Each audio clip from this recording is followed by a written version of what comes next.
أعوذ بالله من الشيطان الرجيم بسم الله الرحمن الرحيم সুন্নতের উপর আলোচনা ইনশাআল্লাহ।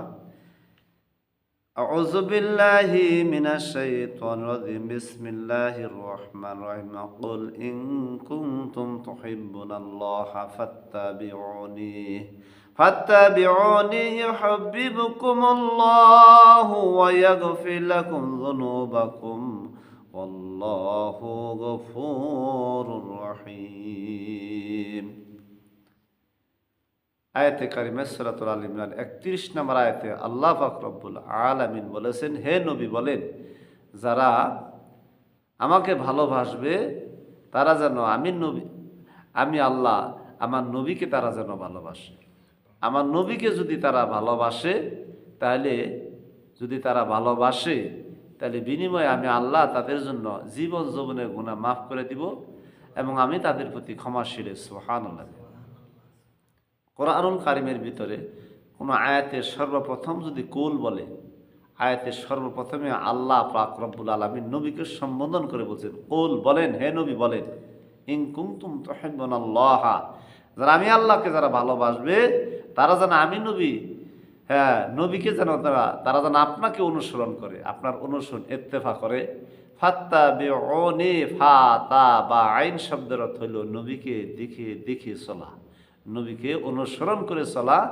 জীবনে ইয়াগফির লাকুম যুনুবাকুম, আল্লাহ বলেছেন তার জীবন যৌবনের গুনাহ মাফ করে দিব আমি আল্লাহ ক্ষমাশীল। শর্ত হইল যে তারা আমি আল্লাহকে ভালোবাসতে হইলে নবীর অনুসরণ করতে হবে। এই জন্য নবীর অনুসরণ হইল কি, পাবন্দি করতে হবে। সুন্নতের উপরে পাবন্দি করতে হলে আমরা যদি সুন্নতের উপর পাবন্দি করি তাহলে আমরা আল্লাহর অনুসরণ করতে পারবো, আল্লাহর অনুগ্রহ পাবো। আল্লাহ কোরআনুল কারিমের ভিতরে সূরাতুল মাইদায় বলছেন, হে ঈমানদারগণ, তোমরা আল্লাহকে ভয় করো এবং আল্লাহর সান্নিধ্য অনুসরণ করো এবং আল্লাহর রাস্তায় তোমরা জিহাদ করতে থাকো, বিনিময়ে তোমরা সফলকাম হতে পারবে।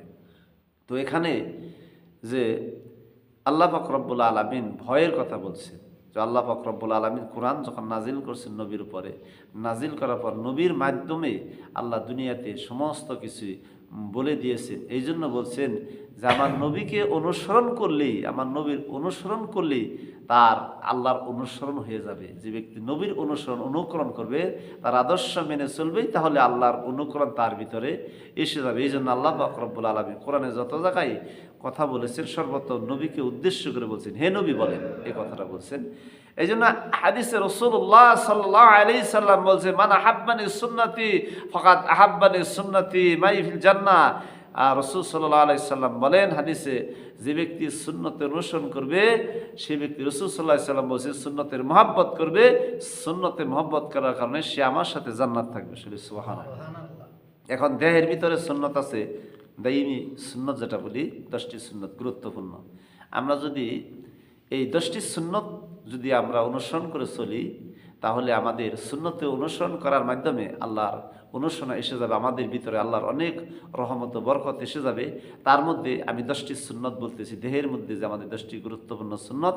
1 নম্বর থেকে বলতেছি, 1 নম্বরে টুপি পরা, 2 নম্বরে মাথার চুল 3 ভাগে 3 কিসিমে 1 কিসিমে রাখা, তারপর মুছ খাটো করা, তারপরে হইল মেসাক করা, দাড়ি বড় করা, তারপরে হইলো শরীরে একটা ঢিলা ঢিলা একটা পোশাক পরা, তারপর হইলো নখ 7 দিনে একবার কর্তন করা কাটা, আর বগলতলির লোম পরিষ্কার 40 দিন আগে পরিষ্কার করা, আর পায়খানায় ঢিলা ব্যবহার করা, আর প্রস্রাবে কুলুক ব্যবহার করা। এই মোট 10টি সুন্নত যদি কোনো মানুষ, কোনো মুমিন মুসলমান পবিত্রতা হাসিল যদি করতে যায় তাহলে এই 10টি সুন্নত অবশ্যই তার আবশ্যকতাকে পালন করতে হবে। এই সুন্নতের মাধ্যমে আল্লাহ কামিয়াবি রাখছেন, মর্যাদা রাখছেন। হাদিসে রাসূলুল্লাহ সাল্লাল্লাহু আলাইহি সাল্লাম বলেছেন, ফজরের নামাজের ফরজ আগে না সুন্নত আগে। এই জন্য বলা হয়েছে, যে ব্যক্তি ফরজের 2 রাকাত সুন্নত নামাজ আদায় করবে, আসমান ও জমিনের ভিতরে যত সম্পদ আছে সমস্ত সম্পদ বিক্রি করলে এই 2 রাকাত সুন্নতের নামাজের সমতুল্য হবে না। এই 2 রাকাত সুন্নত নামাজ বান্দার জন্য সবচেয়ে দামি হয়ে যাবে। সুবহানাল্লাহ। এই জন্য যারা আমরা রাসূলের সুন্নত আদর্শ থেকে দূরে সরে আছি, তারা আমরা আল্লাহ থেকে দূরে সরে আছি। এই জন্য আল্লাহ কোরআনে বলছেন, ইন কুনতুম তুহিব্বুনাল্লাহ, যারা আপনাকে ভালোবাসবে, আমি আল্লাহ বলতেছি আপনাকে যারা ভালোবাসবে মহব্বত করবে বিনিময়ে আমি তাদের জীবন যৌবনের গুনাহ মাফ করে দিব, আমি তাদের প্রতি ক্ষমাশীল হয়ে যাব। এই জন্য আমাদের এই আয়াতে কারিমের ভিতরে আল্লাহর নবীকে দিয়ে আল্লাহ বলেছেন, কি বলছেন, কুল বলো হে নবী, কি যারা আমাকে ভালোবাসবে তারা যেন আমি নবী আমি আমি আল্লাহ বলতেছি আপনার নবীর প্রতি তারা যেন মহব্বত শ্রদ্ধা করে ভালোবাসে, তাহলে তাদের জীবনের গুনাহ কি জীবন যেন গুনাহ মাফ করে দেবে, ক্ষমাশীল হয়ে যাবে। এই যে নবীর আদর্শ আমাদেরকে মানতে হবে। যেমন আমরা নামাজের ভিতরে যে নামাজ আদায় করি, আমরা নামাজের মধ্যে 12টি সুন্নত আছে। এই 12টি সুন্নত আমাদের নামাজ আদায় করলেই 12টি সুন্নত আদায় হয়ে যায়। দেখেন প্রত্যেকটা ক্ষেত্রেই আল্লাহর হুকুম কি হইতেছে, আমরা যে নামাজের মধ্যে দাঁড়াইতেছি, আল্লাহর সামনে দণ্ডায়মান হইতেছি, এখানে নবীর সুন্নত বিদ্যমান রয়েছে।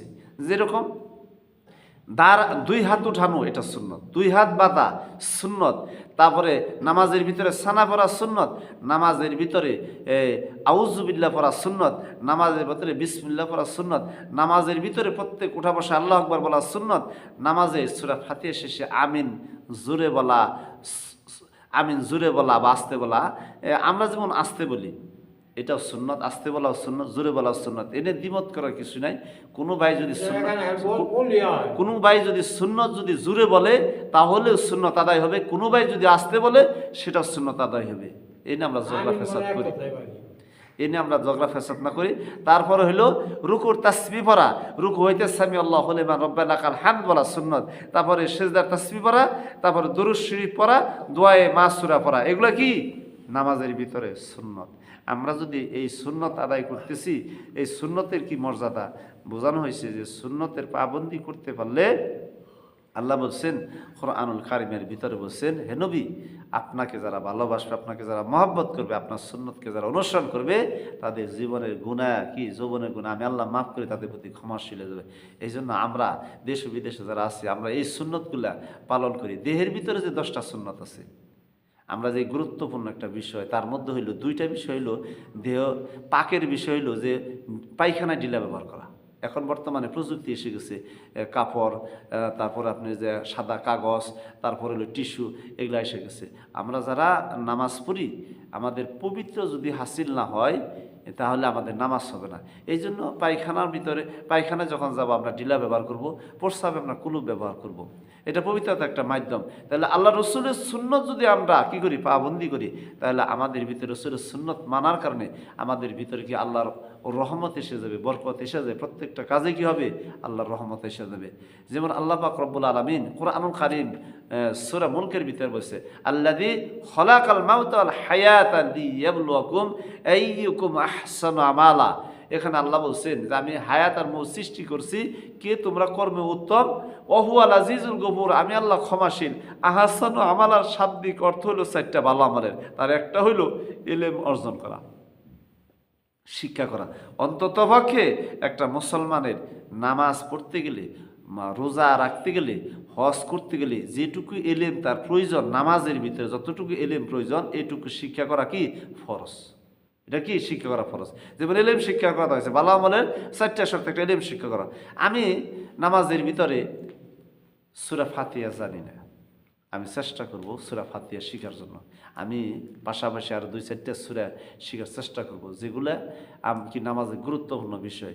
আমি জানি না কিছুই, সূরা ফাতিহা জানি না, দাঁড়ানো জানি না, রুকু জানি না, আমি সানা জানি না, তবুও আল্লাহ বলছেন বান্দারে নামাজের এরকম হুকুম তুমি কিছুই জানো না, শুধু সুবহানাল্লাহ জানো, তো সুবহানাল্লাহ জানো ওইটা দিয়ে হলে তোমাকে নামাজে দাঁড়াতে হবে, এটা হুকুম করা আল্লাহ। কোনোভাবেই নামাজ ত্যাগ করা যাবে না। মুসলমানের সাথে ইহুদির সাথে সম্পর্ক হলো নামাজ ত্যাগ করা। ইহুদি নাসারা ওদের নামাজ নাই, আর আমাদের মুসলমান আমাদের নামাজ আছে। তাহলে আমরা যদি নামাজই ছেড়ে দিই তাহলে আমরা তো ওদের সমতুল্য, ওদের সমান সমান হয়ে গেলাম। এই জন্য সুন্নতের মর্যাদার ক্ষেত্রে আমি বলতেছি যে গুরুত্বপূর্ণ যে বিষয়টা বলতেছি যে যে এলেম শিক্ষা করা। আমার কিভাবে নামাজের ভিতর ওয়াজিব ছুটে গেল, আমি কিভাবে নামাজটাকে শুদ্ধ করবো এটা আমাকে জানতে হবে, এটা শিখতে হবে। নামাজ আমি 4 রাকাত নামাজে 2 রাকাত নামাজে পেলাম, মাসবুকে নিব, আর 2 রাকাত পাইলাম না, এটার জন্য আমাকে অন্ততপক্ষে নামাজের ব্যাপারে কিছু এলেম শিক্ষা করতে হবে। আর এই এলেম শিক্ষা করার জন্য আমাকে কী করতে চেষ্টা এবং ফিকির করতে হবে। আমার পাশাপাশি চেষ্টা ফিকির করতে হবে। একটা মানুষ এলেম অর্জন করতে করতে করতে করতে দেখা যায় যে সূরা ফাতিহা হইতেছে না, অন্য সূরা হইতেছে না। এইভাবে এলেম অর্জন করতে করতে যদি তার ওই অবস্থায় মৃত্যু হয়, আল্লাহ তাকে ক্ষমা করে দিয়েছিল। সুবহানাল্লাহ। কিন্তু শিখার চেষ্টা করতে হবে আমাকে। অবশ্যই আমি দুনিয়ার সব কিছু পারি। আমি কি সব কিছু পারি? আমি আমি গোছা দিতে পারি খেতে, আমি ধান কাটতে পারি, আমি ব্যবসা করতে পারি, আমি সমস্ত কাজকর্ম আমি নিজে করতে পারি। কিন্তু আমি যে নামাজ পড়বো, এতটুকু যোগ্যতা, এতটুকু এলেম আমার নাই যে আমি নামাজে দাঁড়িয়ে মওলার সামনে কি বলবো। এতটুকু এলেম আমার দরকার, যে এলেম হইলে আপনার নামাজ কি হবে? সুন্দর হবে। সুবহানাল্লাহ। যেমন আমি পবিত্রতার কথা বললাম, যে এই 10টা দেহের যে 10টা সুন্নত, এই 10টা সুন্নত আজকে দেখা যায় অনেকে আমরা জানি না। দেশে বিদেশে যারা আছেন শুনেন, 10টা সুন্নত দেহের ভিতরে, 10টা সুন্নত গুরুত্বপূর্ণ বিষয়। দেখা যায় যে অনেকেই দাড়ি নাই, তাই দাড়ি না থাকলে যে নামাজ হবে না তা না। দাড়ি হলো রসুলের একটা সুন্নত মহব্বতের। রসুল সাল্লাহ সাল্লাম বলেছেন, দেহের ভিতরে যে 10টা সুন্নতের ভিতরে দাড়ি হলো দাড়িকে বড় করা, এটা হলো রসুলের সুন্নত। এবং এটার মর্যাদা এরকম যে রসুল সাল্লাহ সাল্লাম বলেছেন, এই দাড়িকে কর্তন করা মানে আমার দিলের ভিতরে, আমার অন্তরের ভিতরে আঘাত দেওয়া। এই জন্য রসুলের সবচাইতে দেহের মধ্যে পুরুষের শোভা হইল, পুরুষের সৌন্দর্য হইল দাড়ি রাখা। ইমাম আবু হানিফা রাহিমাহুল্লাহ বলেছেন যে তিনি যখন লক্ষ লক্ষ ছাত্রদেরকে দাস দিতেন, শিক্ষা দিতেন, তো দাড়িওয়ালা ছাত্র যেগুলা সেগুলা তিনি সামনের বৈঠকে বসাইতেন, আর যারা দাড়ি ছাড়া তাদেরকে পিছনে দিতেন। বলতেন যে যাদের দাড়ি নাই মেয়েদের সাথে তাদের সম্পর্ক, কারণ মেয়েদের দাড়ি নেই, মেয়েদের সাথে তাদের সব। এই জন্য তিনি তার শিক্ষাক্ষেত্রে সর্বপ্রথম তিনি প্রথম পর্যায়ে, প্রথম আকারে যে লক্ষ লক্ষ ছাত্রদেরকে তিনি দাস দিতেন, শিক্ষা দিতেন, সর্বপ্রথম তিনি তাদেরকে দাড়ি যারা ছিল তাদেরকে সামনে ডাকতেন। তাহলে দাড়ি কত বড় মর্যাদা, কত সম্মান। এই জন্য আমরা যারা এই সুন্নতটা অন্ততপক্ষে আমরা নামাজ, যে দাড়ি থাকলেই যে নামাজ হবে, দাড়ি থাকলেই যে নামাজ হবে তা শর্ত না। শর্ত হলো রসুল এই সুন্নতকে মহব্বত করা। এই জন্য আমরা এই সুন্নতকে মহব্বত করি। আজকে কিছু সুন্নতের উপর আলোচনা করলাম। ইনশাল্লাহ দেশে বিদেশে যারা আছেন আমরা এই সুন্নতগুলো নিয়মিতভাবে পালন করব। আমি আবারও পুনরায় বলতেছি যে দেহের ভিতরে 10টি সুন্নত। 1 নাম্বার মাথায় টুপি পরা, 2 নাম্বার চুল 3 ভাগের 1 ভাগে রাখা, তারপর হলো মুছ খাটো করা, তারপরে মেসাক করা, তারপর হইলো দাড়ি বড় করা, আর হইলো ঢিলা খালা একটা পোশাক পরা, তারপর হইলো আপনার এই নখ নখ সেরি বড় হলে 7 দিনে 1 দিন কর্তন করা, আর বগলতলির লোম, গুপ্তাঙ্গের লোম 40 দিনে আগে পরিষ্কার করা, পায়খানায় ঢিলা ব্যবহার করা, প্রস্রাবে কুলুপ ব্যবহার করা।